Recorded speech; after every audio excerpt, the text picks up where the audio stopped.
raconte qu'au tout début, il n'y avait rien. Et ce grand vide, on l'appelait chaos.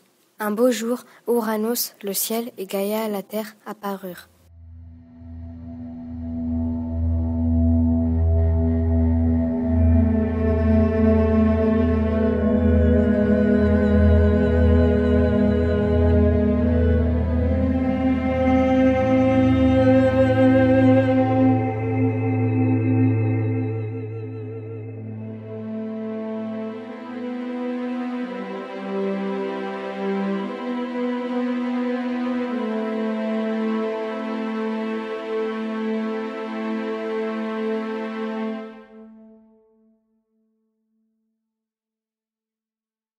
Ouranos avait peur que ses fils ne le détrônent un jour.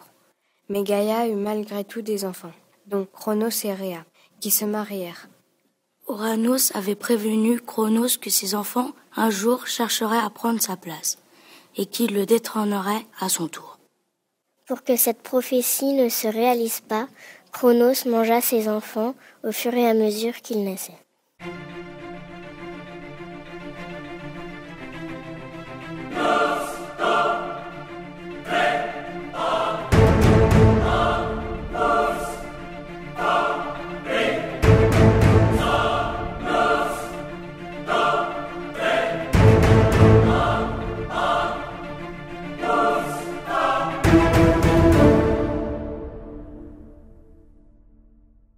Mais Rhea, qui tenait tellement à avoir un fils, remplaça le nouveau-né par une pierre recouverte de lange et Cronos l'avala, sans se douter de rien.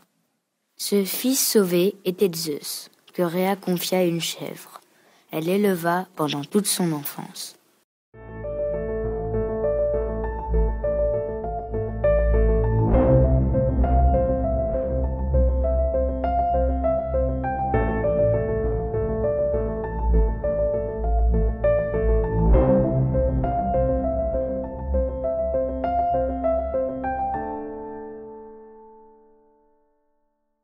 En jouant avec la chèvre, Amalthée, il lui cassa une corne.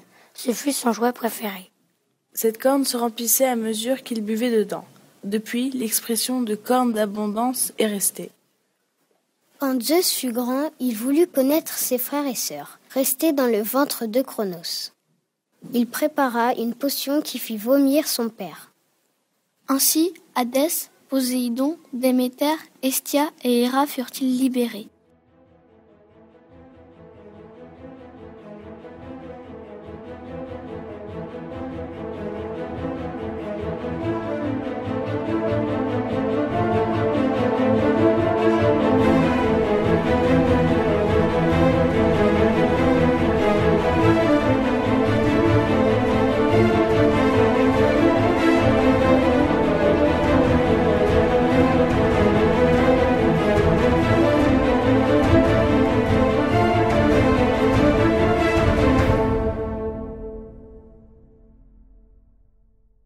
Il déclencha alors une guerre contre Cronos qui dura 10 ans.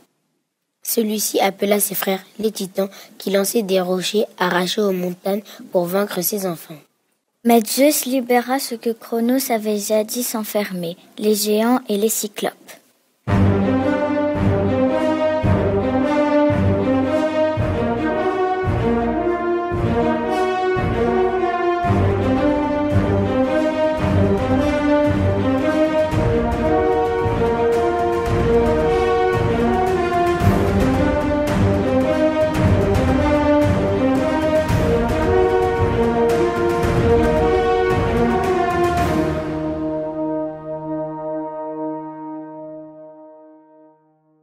Zeus remporta la victoire à leur côté.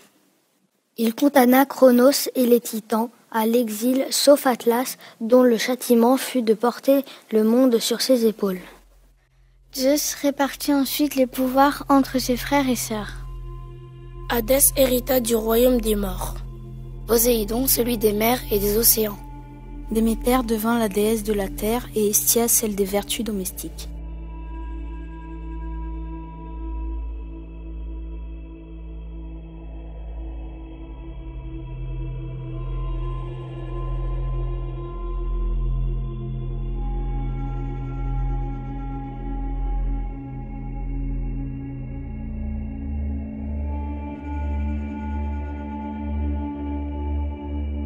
Héra fut l'épouse de Zeus et il lui fit bâtir un palais en haut de l'Olympe où ils siégeraient ensemble pour l'éternité.